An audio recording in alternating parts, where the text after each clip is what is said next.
یہ اس کی ترتیب سامنے نہ ہو کہ در حقیقت اصل اہمیت نظام کی ہے، نظام کو صحیح کرو، اور پھر اس کے بعد جو ہے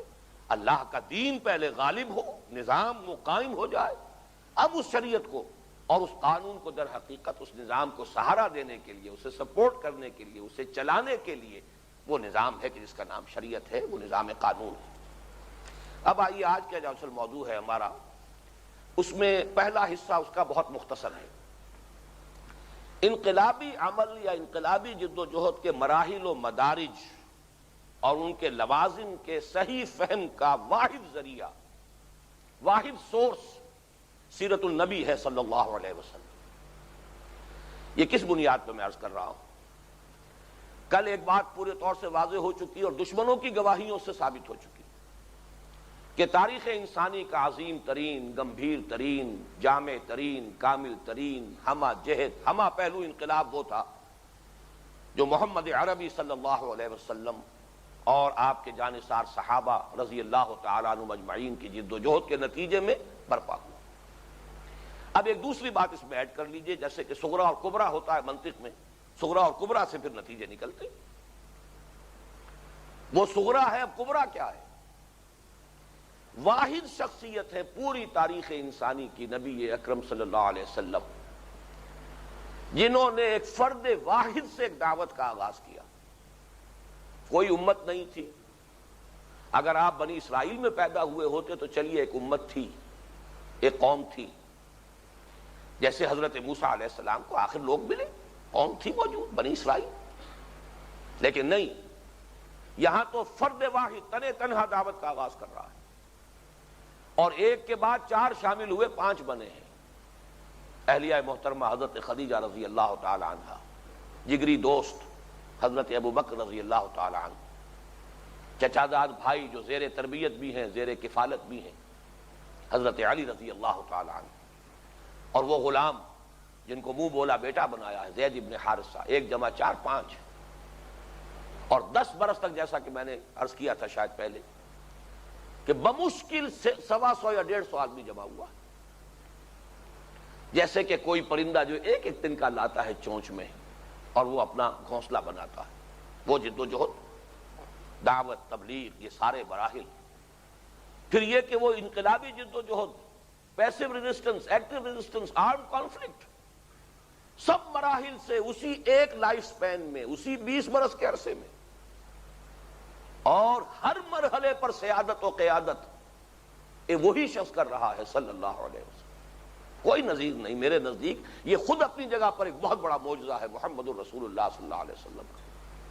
ویسے بھی ایک بات ہے جو حضرت عائشہ نے فرمائی تھی، قرآن اور محمد 2 جداگانہ اینٹیٹیز نہیں ہیں صلی اللہ علیہ وسلم۔ کانا خلقہ القرآن، حضور کا سب سے بڑا معجزہ قرآن، اور یوں کہا جا سکتا ہے قرآن کا سب سے بڑا معجزہ محمد صلی اللہ علیہ وسلم اپنی ذات میں۔ تصور کیجئے کہ ایک ہی شخص ہے جو اسٹریٹ پریچنگ کر رہا ہے مکے میں، گلیوں میں، یا ایھا الناس قولوا لا الہ الا اللہ تفلحوا، گلیوں میں گھوم کر، اور وہی شخص ہے جو کچھ سالوں کے بعد حنین میں، بدر میں، احد میں سپہ سالاری کے فرائض سر انجام دیں۔ یہ 2 متضاد چیزیں کسی انسانی شخصیت میں جمع نہیں ہیں۔ جیسے ڈاکٹر مائیکل ہارٹ نے کہا، he is the only person supremely successful on both the religious and secular levels یا planes۔ اسی طرح واقعہ یہ کہ یہ جامعیت کبریٰ بھی کم سے کم میرے علم میں نہیں ہے، کسی نبی میں موجود نہیں، کسی دوسرے رسول میں موجود نہیں علیہم الصلاۃ والسلام۔ ان کی معاذ اللہ کوئی توہین مقصود نہیں ہے، لیکن واقعہ تو واقعہ ہے، اظہار واقعہ کے طور پر عرض کر رہا ہوں۔ کہیں آپ کو یہ 2 متضاد چیزیں یکجا جمع نہیں آئیں۔ اس اعتبار سے میں سمجھتا ہوں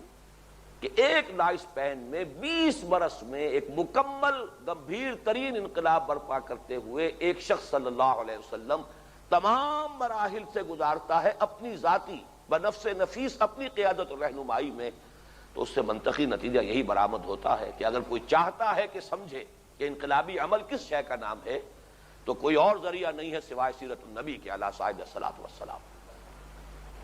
اس لیے کہ تقابل کر لیجئے، انقلاب فرانس، والٹیئر اور روسو جیسے کل بھی تذکرہ ہوا تھا، اور بھی اسی مصنفین تھے، انہوں نے ایک فکر دیا، لیکن وہ تو ڈیسک ورکرز تھے، مفکرین تھے، لکھنے والے تھے، صاحب قلم تھے، وہ میدان کے لوگ تھے ہی نہیں، مرد میدان تھے ہی نہیں، قیادت میں کوئی حصہ ان کا نہیں ہے۔ یہی وجہ ہے کہ بہت ہی سخت خونی انقلاب، بلڈی ریولوشن۔ اسی طریقے سے اتفاق یہ کہ دو ہی شخص ہیں، مارکس اور اینجلس،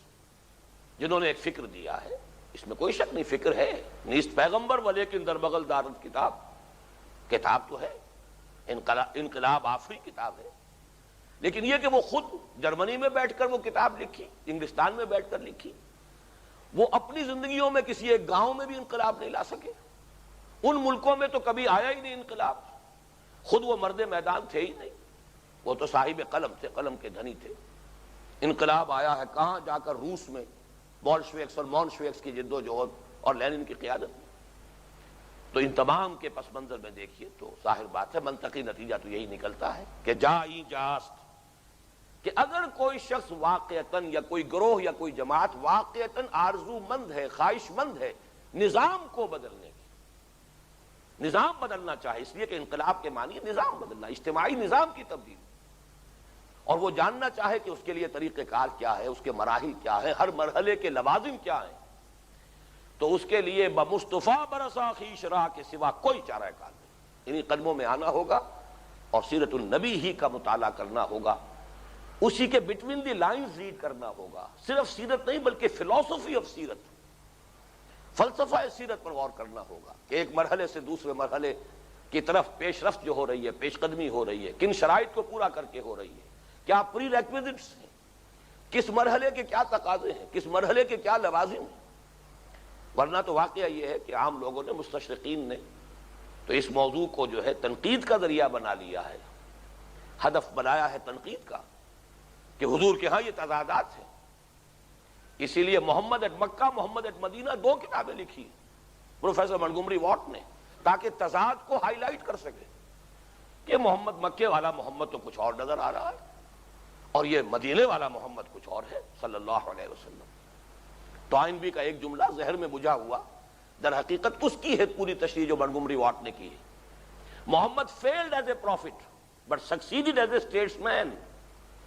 کہ مکے میں وہ کہتا ہے نقشہ جو تھا حضور کا صلی اللہ علیہ وسلم وہ واقعی نبیوں والا تھا، وہ تو وہی حضرت عیسیٰ اور حضرت یحییٰ والا نقشہ ہے،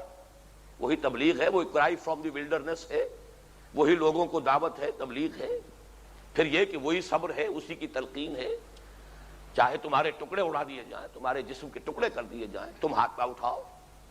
تو وہی وہ نقشہ تو ہے کم سے کم، چاہے وہ انہیں نبی مانے نہ مانے، یہ مانتے ہیں کہ وہ نقشہ جو ہے مکے میں محمد کا صلی اللہ علیہ وسلم وہ نبیوں والا ہے، بٹ دیر ہی فیلڈ۔ مدینے میں آ کر کامیاب ہوئے، وہاں تو وہ اسٹیٹس مین ہے، سپہ سالار ہے، ساری سپرلیٹو ڈگریز کے اندر جو ہے ایڈجیکٹیوز استعمال کر لیے ہیں منگومری واٹ نے تعریف کے، حضور کے لیے، نہایت دور اندیش، معاملہ فہم، نہایت ہی منصوبہ بندی کرنے کی صلاحیت رکھنے والی شخصیت، بڑی سیاسی بصیرت کی حامل شخصیت، لیکن حقیقت میں بڑے سٹل انداز میں تنقید ہو رہی ہے کہ یہ دو متضاد شخصیتیں ہیں، یہ ایک شخصیت کے اندر یہ دونوں چیزیں سما نہیں سکتی، مکے والا محمد کچھ اور ہے صلی اللہ علیہ وسلم، مدینے والا کچھ اور ہے۔ اس کو بھی جب تک کہ انقلابی عمل کے مراحل کو نہیں سمجھیں گے کہ ان میں کیا تسلسل ہے، کیا ربط ہے، ایک ہی پروسیس کے مختلف مراحل ہیں جن کے تقاضے مختلف ہیں، اس وقت تک واقعہ یہ کہ یہ سیرت کا فہم صحیح طور سے حاصل نہیں ہو سکتا۔ بہرحال یہ دوسری بحث تھی جو مکمل ہوئی۔ اب آئیے جو اصل آج کی گفتگو ہے وہ انقلابی عمل یا انقلابی جد و جہد کے مراحل اور ہر مرحلے کے لوازم ہیں کیا، لیکن ان کو میں بیان کرنا چاہتا ہوں عمومی اصطلاحات میں جو آج کی اصطلاحات ہیں۔ یہ میں نے عرض کر دیا کہ میں نے ڈرائیو کیا ہے سیرت سے صلی اللہ علیہ وسلم، اور یہ بعد میں کل اور پرسوں در حقیقت گویا کہ جو گفتگو ہوگی وہ سیرت النبی ہی کا تجزیہ ہے، حیات نبوی ہی کے مختلف مراحل کا تجزیہ ہوگا، تو سب کچھ جو ہے اس کی سورس سیرت النبی، ماخذ سیرت النبی وہیں سے لیا ہے، لیکن میں دینی اصطلاحات کو استعمال نہیں کرنا چاہتا، کل اور پرسوں کریں گے لیکن آج نہیں۔ اس کا سبب یہ ہے کہ ہمارا جو تنزل کا، انحطاط کا، زوال کا جو دور آیا ہے، جس کے نتیجے میں دین مذہب بن گیا ہے، بندگی میں گھٹ کے رہ جاتی ہے ایک جوئے کماب، اور آزادی میں بہرے بے قراں ہے زندگی، یہ دین اسلام جو ہے آزاد ہو، سربلند ہو، غالب ہو تو دین ہوتا ہے، مغلوب ہو جائے، محکوم ہو جائے تو دین نہیں رہتا، مذہب بن جاتا ہے۔ تو یہ جو مذہبیت کا دور گزرا ہے اسلام پر، اور آج بھی ہے، اس نے اسلامی اصطلاحات کو بھی در حقیقت اس کے مفہوم کو بہت محدود کر دیا ہے، بلکہ بعض جگہوں پر تو بدل کر رکھ دیا ہے۔ خود بدلتے نہیں، قرآن کو بدل دیتے ہیں، ہوئے کس درجہ فقیہان حرم بے توفیق، لفظ وہی ہے، مفہوم بدل گیا۔ تو اگر انہی الفاظ کے حوالے سے، انہی اصطلاحات کے حوالے سے بات ہوگی تو ذہن الجھ جائے گا۔ لا محالہ وہی مفہوم کے جو رائج ہے، جو ہمارے معاشرے کے اندر جیسے کبھی فضا میں ڈسٹ سسپینشن ہو جاتی ہے تو لا محالہ آپ اس کو انہیل کرنے پر مجبور ہیں، آپ کے پھیپھڑے میں وہ جائے گی، سانس تو لینا ہے جینے کے لیے۔ اسی طرح جو بھی تصورات اور جو بھی ان اصطلاحات کے مفاہیم ہمارے معاشرے میں عام ہو چکے ہیں، لا محالہ وہی ذہن میں آ جاتے ہیں اور وہ حجاب بن جاتے ہیں۔ لہذا میں حضور صلی اللہ علیہ وسلم کی سیرت سے جو کچھ میں نے مراحل انقلاب اخذ کیے ہیں، انہیں عام اور جدید اصطلاحات میں بیان کروں گا، دینی اصطلاحات قرآن اور حدیث اور سیرت کی اصطلاحات سے صرف نظر کرتے ہوئے۔ پہلا مرحلہ کسی بھی انقلابی عمل کو انیشیٹ کرنے کا، اس کے آغاز کا، اس کے لیے لازمی شے ہے کوئی انقلابی نظریہ، کوئی فکر، کوئی فلسفہ، کوئی نظریہ، کوئی تصور، علمی تصور۔ ظاہر بات ہے کہ اس کی نشر و اشاعت سے ایک عمل کا آغاز ہوتا ہے۔ The ball is set rolling، وہ گیند حرکت میں آتی ہے کسی نظریے کی بنیاد پر، کسی فکر کی بنیاد پر، انقلابی نظریہ، انقلابی فکر، اس کی نشر و اشاعت۔ اس انقلابی نظریے کے دو لوازم ہیں، اچھی طرح سمجھ لیجئے خوب تجزیہ کر کے۔ پہلی بات تو یہ ہے کہ وہ انقلابی نظریہ ایسا ہونا چاہیے، اگر انقلابی جد و جہد کو شروع کرنا ہے، کہ جو existing politico socio economic system ہو، جو بھی رائج نظام ہے سیاسی، معاشرتی اور اقتصادی، اس کی جڑوں پر وہ نظریہ تیشہ بن کر گرے، تب تو وہ انقلابی نظریہ ہے۔ ورنہ وہ وعظ ہے، نصیحت ہے، تلقین ہے، یا کوئی ذہنی عیاشی کا ذریعہ ہے، کوئی اونچا فلسفہ ہے، کوئی فکر ہے، گتھیاں سلجھانے والی بات ہے، خرد کی گتھیاں سلجھا چکا میں، میرے مولا مجھے صاحب جنو کر، یہ سب کچھ وہی ہوگا، اس کے سوا کچھ نہیں ہوگا۔ اگر وہ جو بھی existing politico socio economic system ہے اس کی جڑوں پر وہ تیشہ بن کر نہیں گرتا تو وہ نظریہ انقلابی نہیں ہے،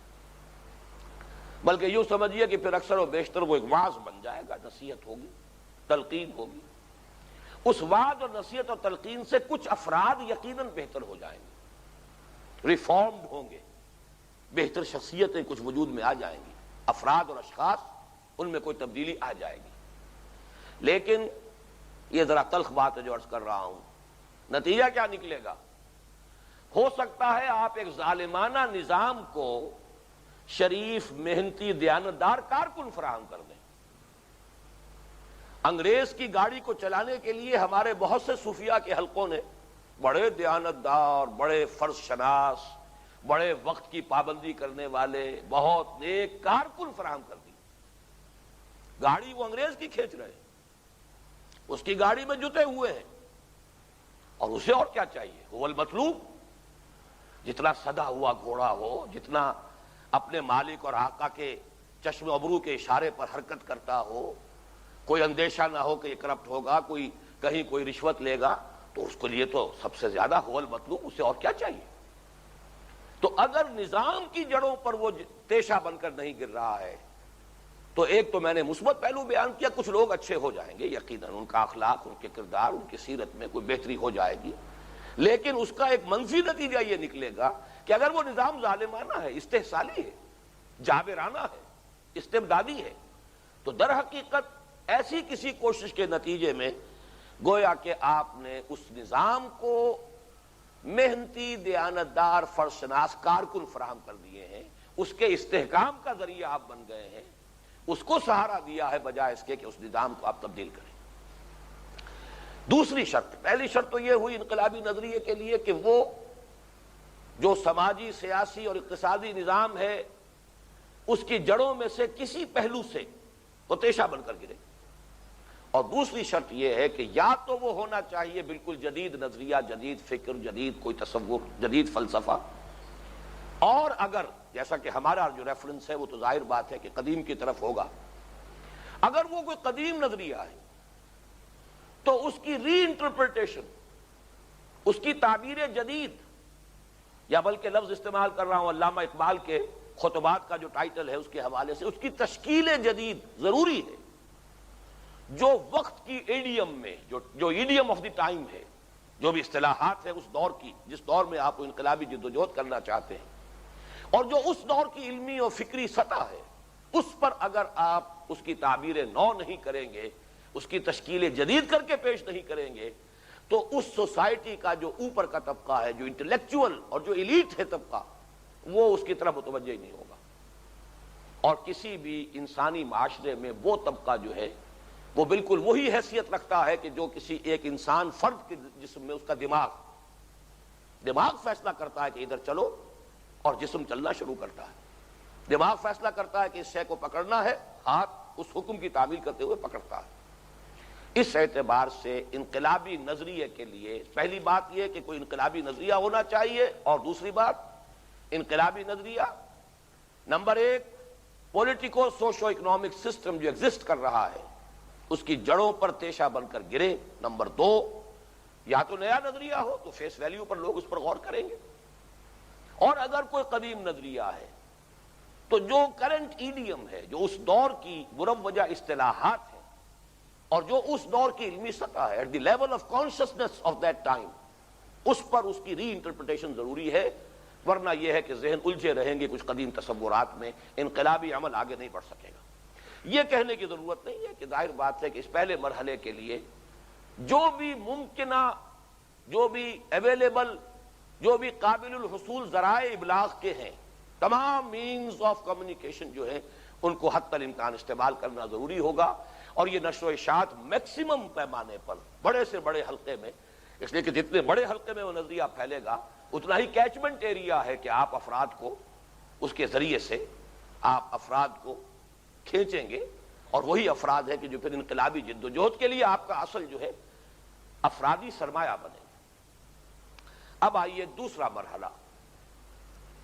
اس انقلابی نظریے کو جو لوگ فیس ویلیو پر اور کانشسلی، شعوری طور پر